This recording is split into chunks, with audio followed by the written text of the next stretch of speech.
Microwave அவனில் தயாரிக்கிறதான எங்கள் வீட்டு கோவக்காய் பொரியல். முதல்ல ஒரு மைக்ரோப்ரூஃப் கிளாஸ் வெசலை எடுத்துக்கிறேன்.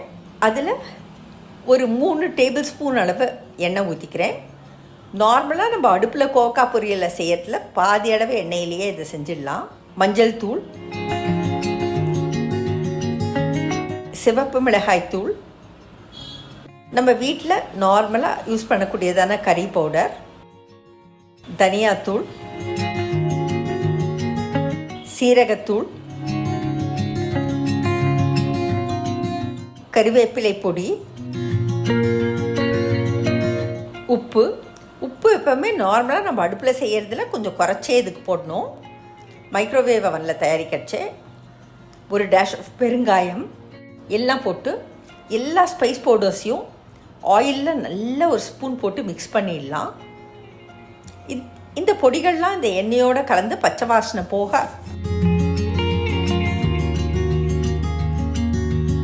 வரத்துக்கு நம்ம மைக்ரோவேவ் அவன் உள்ள இந்த பாத்திரத்தை வச்சுட்டு, நான் என்னோடய மைக்ரோவேவ் அவனில் 900 வாட்ஸ், அதாவது ஹை பவர் சூஸ் பண்ணியிருக்கேன். 2 மினிட்ஸ் டைம் செட் பண்ணியிருக்கேன். So at the end of 2 minutes நம்ம பொடிகள்லாம் நல்ல எண்ணெயோடு கலந்து வந்திருக்கோம். அதை எடுத்து வெளியில் வச்சுட்டு நம்ம க்ளீன் பண்ணி கட் பண்ணி வச்சுருக்கிறதான கோவக்காய் துண்டுகளை அந்த கிளாஸ் பவுலில் நம்ம குக் பண்ணதான அந்த ஆயில் அண்ட் ஸ்பைசஸோடு சேர்த்து நல்லா கலந்து விடலாம். நல்ல அந்த லிட்டை மூடிட்டு எடுத்து நல்லா டாப்பிள் பண்ணி குலுக்கி கலக்கலாம்.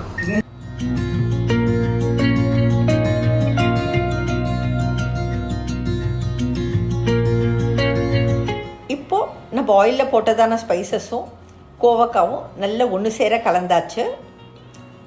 இப்போது இந்த மைக்ரோப்ரூஃப் கிளாஸ் பவுலில் மாத்திரம் மைக்ரோவேவ் அவன் உள்ளே வைக்கலாம். இந்த பிளாஸ்டிக் மூடியை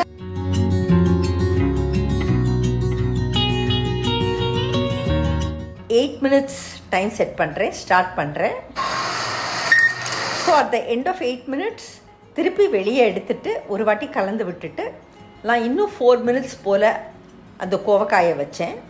so at the end of totally 12 minutes in high power என்னோடய கோவக்காய் பார்த்தீங்கன்னாக்கா ரொம்ப நல்ல ரோஸ்ட் ஆகி பொரியல் ரொம்ப குறைச்சி எண்ணெயிலேயே அருமையாக தயாராகிருக்கு. நல்ல வெந்து வதங்கி வந்திருக்கு.